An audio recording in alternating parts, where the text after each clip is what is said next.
Hello and welcome to my Stocks and Shares ISA portfolio update for July 2025. Before we jump in, let's have a quick look at what's been going on over the past month. So we've seen the S&P 500 go up by a further 4.73%, so we have continued to see a strong recovery ever since Liberation Day when we saw the big crash. Didn't last too long, and since then it's kind of been plain sailing upwards with a few small bumps along the way. And unlike other months this year, UK investors in a standard GBP-listed S&P 500 ETF have captured pretty much all the gains, as the pound to dollar exchange rate over the past month hasn't really moved too much. If you're wondering about the impact of currency movements in general on your ETF performance or your individual stock holding performance, then be sure to check out this video I'll put on screen now.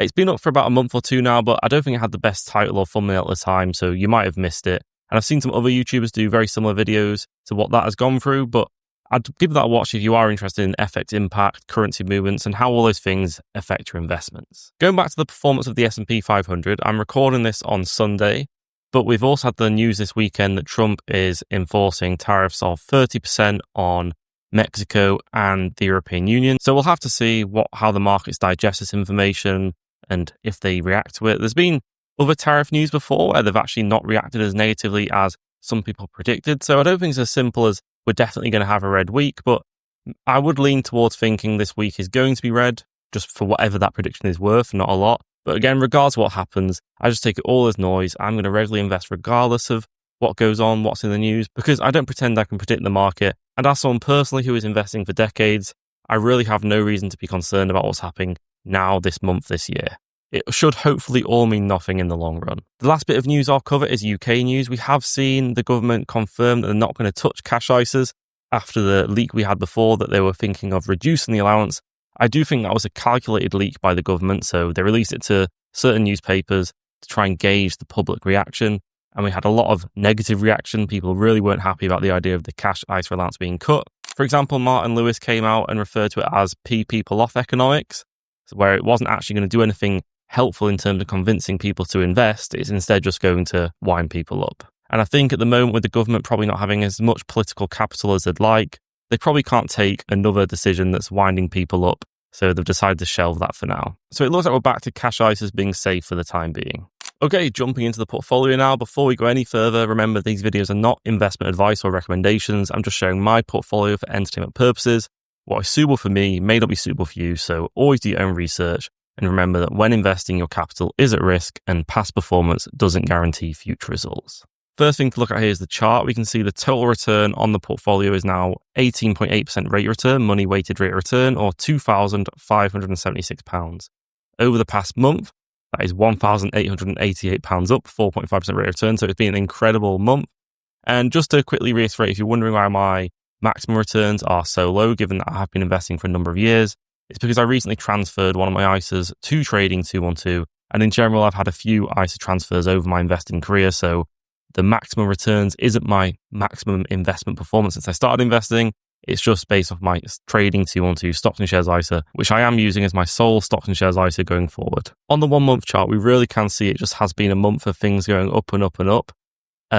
It's just been a pretty green month, and of course it's always nice to see these green months, but I do want to reiterate that I don't get too excited about green months, because if I'm not planning on selling or taking money out anyway, there's nothing too much to get excited about. Yes, it's nice to see those green numbers, but whether it's green or red isn't going to impact my strategy. Scrolling down, we have my pies. So I have split my portfolio into 3 pies: a core fund pie, a satellite funds pie, and a fund stock picks. We can ignore these return figures here because these are just the unrealized gain or loss of everything that's in the pie. And some of the things that are in the pies I held outside of the pie before. So these are not the performance of the investment since the pie's inception. It's the performance of the investments inside, some that were held before they were in the pie. I hope that makes sense. And before we delve deeper into these pies, if you are new to Trading 212, don't forget you can get a free fractional share worth up to £100 by using my promo code TOM in the menu page of the app within 10 days of opening your account, or you can scan the QR code or sign up through the link in my description if you are completely new. Now, that is an affiliate link and code, so I do get something too for full transparency. And of course, always remember that when investing, your capital is at risk. Okay, back to the pies. First of all, we have the core fund pie. We can see that since the inception of this pie, which was on about the 4th of June, it's had a rate return of 4.6% and total return of £947. In the pie, it's just a super simple core fund, one fund, a global index tracking ETF. I've gone with the State Street, SPDR, MSCI All Country World. There's loads of global funds. I just went for this one because it's got a pretty cheap total expense ratio of 0.12%. Now, the longer that I invest, the more I realize that keeping things simple for the bulk of my portfolio is just the easiest way to go about things. And I do strongly believe that for me and for most investors, probably just getting the global market return is a pretty good idea. And overcomplicating things just leads to self-doubt, leads to tweaking things constantly, and more tweaks usually leads to underperformance. So I've just decided for the bulk of my portfolio, a simple global index tracking ETF, and the percentage allocated overall to this will increase gradually over time. At the moment, it's about half of the portfolio, maybe less than half, but that percentage will increase. And my SIP is also pretty much entirely invested into a global fund. I still enjoy other strategies such as factor investing, some active funds with a few caveats, but I am now leaning heavily towards having those sort of things as satellite positions, smaller parts of the portfolio that allow me some room to tweak, but I do now highly value the simplicity of a simple market cap weighted global fund. I did previously have a multi-factor portfolio over on Invest Engine holding loads of different factor ETFs, and what I found was, whilst I did enjoy that, I also found myself doubting myself a lot, worrying about when some factors were underperforming, are they going to recover, thinking about if I need to tweak, and these are all things I want to avoid. And this was as someone who's actually enjoys factor investing, who's looked into it, seen the historic premiums of some of these indexes. Of course, no guarantees of future results, but I overestimated my ability to stick to that strategy and be comfortable with a significant part of the portfolio underperforming the market. It turns out I wasn't happy with that. And with these factor premiums, if they do persist, they do come with deviations from the market. And there will be years, a few years, 5 years plus, to even 10 years maybe, where they do underperform the market. And I can't deal with that level of self-doubt in the core pie. So that's why factor funds are no longer a core part of the portfolio. They'll now be satellite funds. I'm not afraid to admit when I get things wrong. And whilst that previous allocation may work for some, at the end of the day, I decided it's not going to work for me. And simplicity wins for my core fund. Okay, now to the satellite funds. So in the overview here, we can see the rate return since the pie inception, also on the 4th of June, is 5.4%. So my satellite funds are currently beating my core fund, which is nice to see, but who knows going forward. Total return, £1,018. Look at the holdings here. We have first up JP Morgan Global Growth and Income. So just to reiterate, this one has actually had a strong performance over the past month, but the reason it's only up by 0.25% is because I did hold it outside of the pie previously. So just remember that this performance is the unrealized profit loss of the sum of these, whereas this performance is the money-weighted rate return since the pie's inception. So with JP Morgan Global Growth and Income, it is an actively managed investment trust. And whilst it has been a strong performer historically, and I do like the current holdings breakdown, going forward, I do want to reduce the allocation I have to this active fund. It is massively overweight, and I have kind of always known that with active funds, you should really not get overly obsessed with past performance, because there's a lot of research that shows that just because active funds performed well historically doesn't mean they're going to persist and continue that outperformance. Continuously beating the market is difficult. And if I am going to go for market outperformance, I'd rather go for research-based factor tilts rather than going for active managers. For me, that just works better. So I've got no set plan about how I'm going to reduce this allocation, but maybe I'll gradually sell down. Who knows when, but eventually, be it just through further contributions, it just becomes a smaller and smaller allocation in the portfolio, or whether I actually sell some down, I haven't decided yet, but it's something to think about going forward. And the other thing with JP Morgan Global Growth and Income, I had Steve in the comments ask me if I knew what the yield of the underlying holdings was. So I did some research, and I think on Morningstar, you can actually see the yield of the underlying holdings. I'll put it up on screen. And the interesting thing is, for JP Morgan Global Growth and Income, it pays out as dividends. They aim to pay out as dividends at least 4% of the net asset value at the end of the preceding financial year. So that's the income part. But the underlying holdings, the yield from them is nowhere near 4%. So what that means is a lot of the income from this fund comes from them selling down the assets, basically eroding the net asset value to pay out an income to shareholders.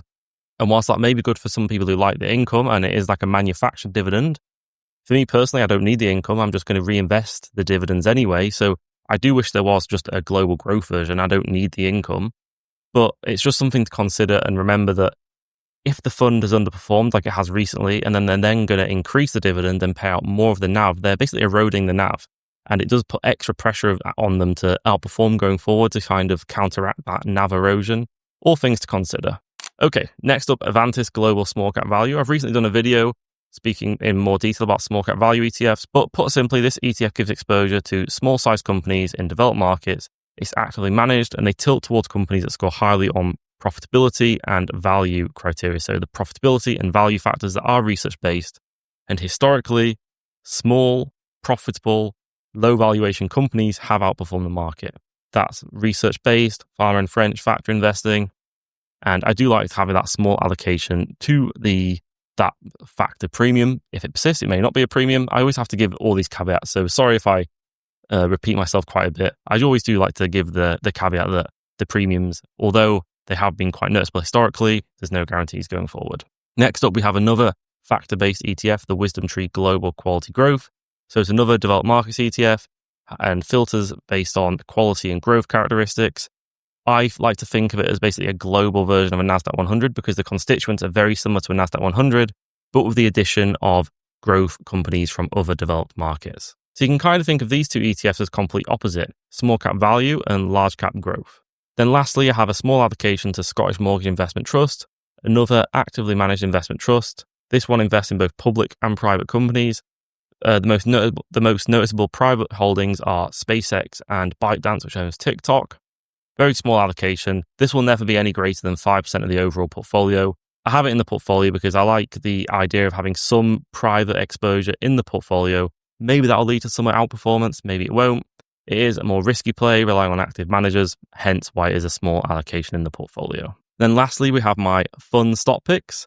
I call it fun because, as I always say, it's only so fun underperforming the market. And we can see, I have underperformed the market since the inception. It's only been a month or so, but clear underperformance so far. In here, we have 6 companies.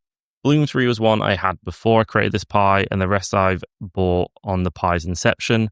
So Bloomsbury I have sold down a little bit. It was a loser. I did realize a small loss because basically they've not been doing too good recently in their latest set of results. But I sold for a small loss just to diversify this individual stock positions a bit more and split the money across these other positions. So it's a bit of a mixed bag here. I'm not going to go too much into them because I'm not a stock picker for the most part. This is a small allocation for a bit of fun, and this probably will get even smaller going forward.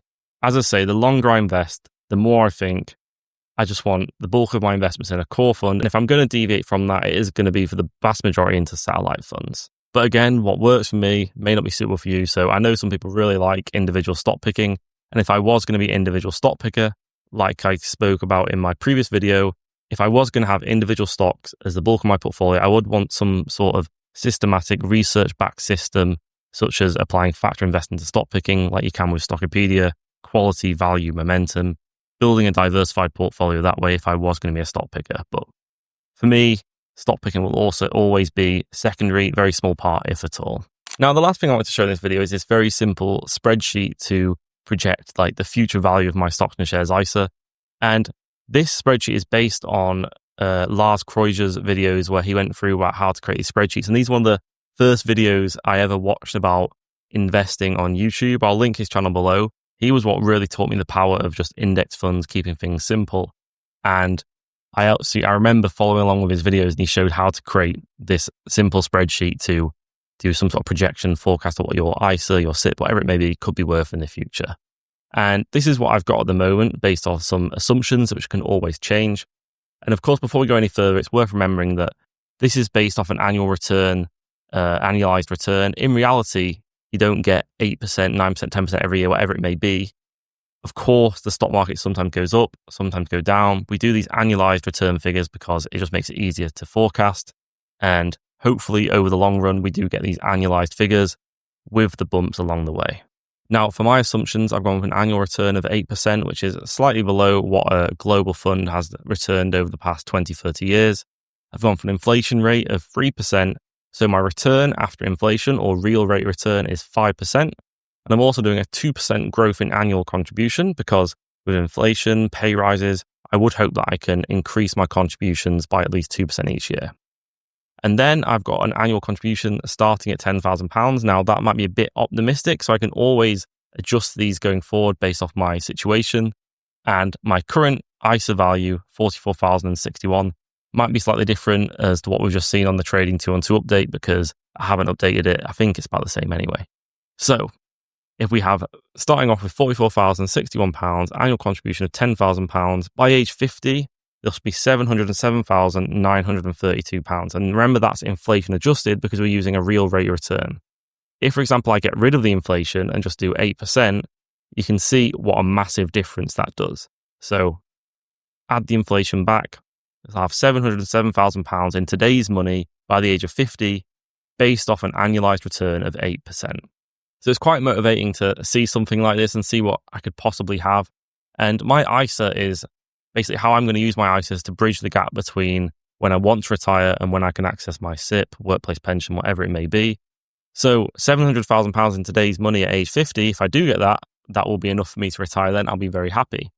I don't have any set figures in mind where it would be nice to retire at age 50, but at my age now, I don't know when I want to retire. So I don't really obsess too much over FIRE, having a set age in mind, a set number in mind, because things change. My income might change drastically. My savings rate might change drastically. So these forecasts for me are just a bit of fun. And whilst I invest and save for my future, I don't have any set specific goals in mind at the moment. Maybe I will in 10, 15 years' time. But I do think I don't know how things will turn out going forward. So it's not worth me worrying too much about, I need to retire at age 50. I need this much by age 50. But these loose projections are a bit of fun. As always, thank you for watching. If you did enjoy the video, be sure to leave a like. It really helps me out and I do appreciate it. Let me know in the comments below how your portfolios are performing and how you feel about the market at the moment.